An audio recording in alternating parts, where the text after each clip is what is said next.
Up until the year 2000, the Reynolds Metal Company was the world's third largest producer of aluminum products. Aluminum foil, aluminum cans, and aluminum home siding are among the products that remain in common use today. The aluminum company, founded in 1919 by R.S. Reynolds, nephew of tobacco magnate R.J. Reynolds and father of R.S. Reynolds, Jr., founder of the brokerage firm Reynolds Securities, was profitable even through the difficult years of the 1930s. In 1937, Reynolds traveled to Germany and noted that the country's aluminum production capacity was twice that of the U.S., UK, and France combined. Predicting Hitler's bellicose intentions, Reynolds borrowed $15 million in order to build a smelter in Sheffield, Alabama, and open a bauxite mine in Arkansas. By the end of the Second World War in 1945, the company was able to produce nearly 250,000 tons of aluminum per year. The company grew tremendously in response to the skyrocketing demand for aluminum products between 1946 and the mid-1960s. When the demand for aluminum started to level off, the company was among the first to seriously engage in aluminum recycling. By 1991, Reynolds was recycling more aluminum than it produced. At that time, the company employed over 30,000 workers worldwide. 64 of their production plants were located across the U.S. in California, Michigan, New York, Pennsylvania, Texas, and other states. In May of 2000, Reynolds was taken over by Alcoa, which is now the largest aluminum producer in the nation.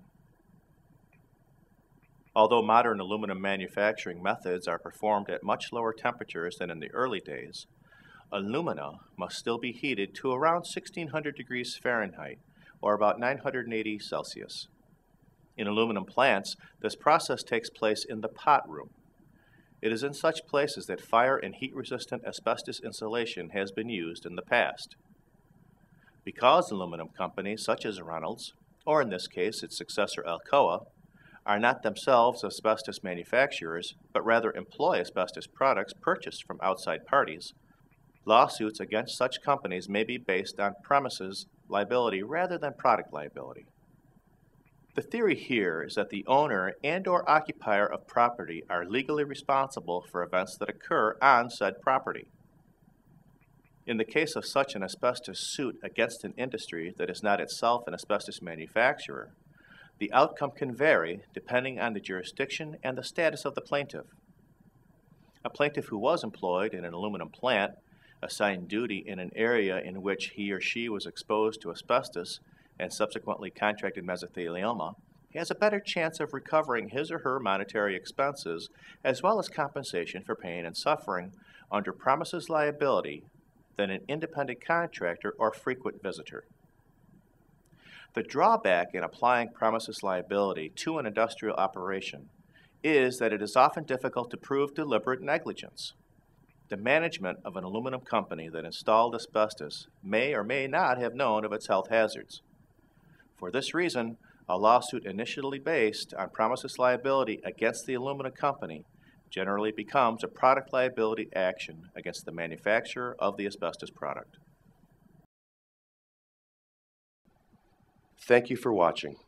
This video was produced by Asbestos.Net, a leading resource on all aspects of asbestos and mesothelioma.